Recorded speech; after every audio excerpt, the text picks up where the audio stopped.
Hi everyone, this is Matt Touchot with Intro Stats, and today we're looking at a problem from my book, Intro to Statistics for Community College Students. We're looking at section 3A, number 8. Section 3A is the section on trying to find the null and alternative hypothesis from a statement or some kind of piece of an article or things like that. So we're trying to figure out the null hypothesis H0 and the alternative hypothesis HA.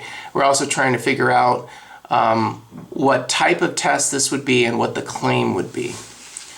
Okay, so if we look at this statement, it says here the population variance for cholesterol levels is about the same for adult men and adult women in the US. Now this statement of course might be false, but this is what they're claiming it looks like. And again, they only gave us really one statement. Now they said the population variance. Now if you remember, variance is the standard deviation squared. So usually if you're going to denote population standard deviation is the Greek letter sigma. Variance would be sigma squared. Now this is actually a two population comparison here because we have a cholesterol variance for cholesterol for men versus women. So we're going to really have a two population problem. When that's the case, usually you want to use a subscript. So you need to designate one of the variables as one group is group 1 and one group is group 2. Remember, when you write a two population null and alternative hypothesis, always put group 1 on the left and group 2 on the right. Okay, so let's go ahead, and if you look at this, it says they're about the same. Okay, it didn't say more than, didn't say less than, it said about the same. Now, a lot of people get upset about the word about the same. Well, anytime someone says something about millions of people, they might be wrong. So a lot of times when you see claims made about populations, people will say, I'm not really sure, but I think it's about this, or I'm not really sure, but I think it's around this. Don't let that throw you off. This is still an equal to claim. They didn't specify that it was greater than or less than. So this is really, we're going to treat this just like an equal to claim. So again, our first thing would be to label, right? We're labeling population variance. I'm gonna go ahead and I usually write it in the order it says it in the sentence. So like if a problem says adult men was less than for adult women, I would write men as group 1 is less than women group 2. I kind of tend to write it as they say it in the sentence. You could switch it around if you needed to, but that's how I do it. So I designated men's cholesterol, and notice I'm using the Greek letter sigma squared, that's variance, and then this little 1 next to it just means it's from group 1.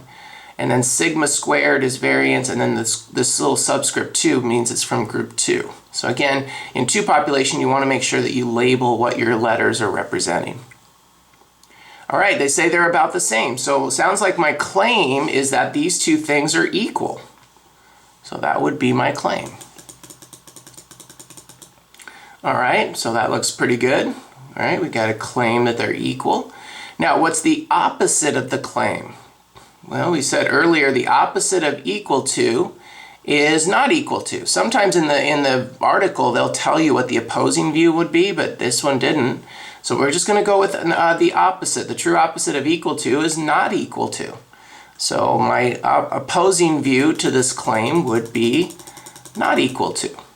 So sigma 1 squared is not equal to sigma 2 squared. Notice again how I put the variable that has the subscript 1 always has to be on the left, and the subscript 2 should always be on the right. This is because it's going to match up with computer programs, and this is the way they do it. Also in two population, they always look at the difference, so they tend to subtract these, or actually in population variance, they do something more complicated. They use an F test statistic. But in this case, again, just get used to writing group 1 on the left and group 2 on the right. Okay, so let's take a look at that. We got opposing. So there's our opposing view. Now, which one's the null and which one's the alternative? Always get your claim and the opposite of the claim, or the opposing view, down on paper before you decide what's the null and what's the alternative. Remember, we said the one with equal to has to be the null hypothesis. Claim has nothing to do with it. It's always the symbol. So equal to is always a H0, a null hypothesis. Not equal does not have an equal to part, so that's an HA. That's an alternative hypothesis. So it sounds like I got my null and alternative hypothesis. My null hypothesis will be sigma 1 squared equals sigma 2 squared. That's also the claim. And my alternative was sigma 1 squared is not equal to sigma 2 squared. Now, what kind of test is this?